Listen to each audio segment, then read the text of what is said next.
A tape featuring the leader of the newly named Islamic State has been released in which he urges jihad. In a message posted online, Abu Bakr al-Baghdadi says his followers should, quote, perform jihad in God's path during the month of Ramadan. Ryan Lucas from the Associated Press joins us live in Baghdad with more. Ryan.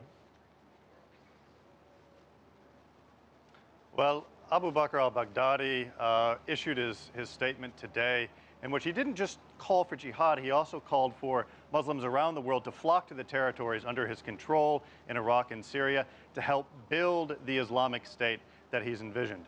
Now, this comes a couple of days after his group proclaimed the establishment of the new Islamic State or caliphate in these territories.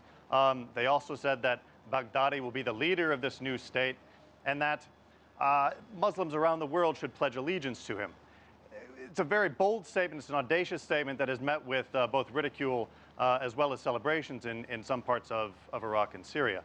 The latest statement paints a picture of what this Islamic State would look like.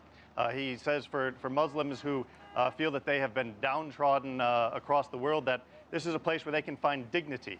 And interestingly, he also launches an appeal to doctors, to engineers, to people with administrative background, to people with military background, to come help build this state, that he needs them to help Muslims raise up and have dignity in this world. And Ryan, there is other big news out of Iraq. The first session of parliament was cut short as the minority Sunnis and Kurds walked out. Can you tell us more about that? Well, this is something that was in many ways expected, although hopes had been raised that Iraqi leaders and politicians in parliament would be able to cobble together an agreement so that there could be a new prime minister in Iraq to help kind of stem the tide of this Sunni militant sweep over the past couple of weeks. Unfortunately, it didn't turn out that way. The parliament met for the first time. This is a new parliament after April elections. It held its inaugural session today, and after less than 2 hours, it ended. Sunni groups, Kurds in the parliament walked out.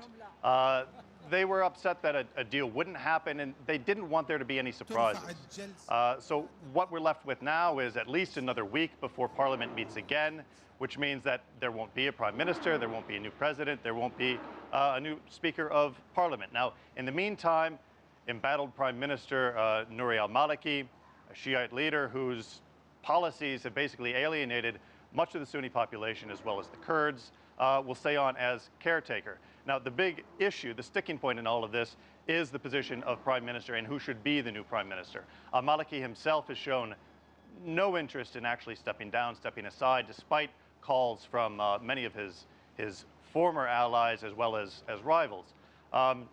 What remains to be seen is whether a new candidate can be found.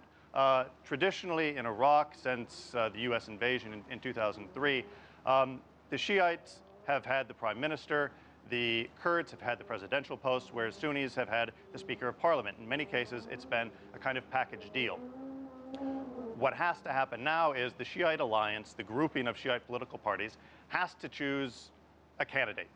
And this is what is proving very difficult. The Sunnis and Kurds say, we aren't going to present our candidates until the Shiites present their candidate for prime minister. And that's really what we're waiting for.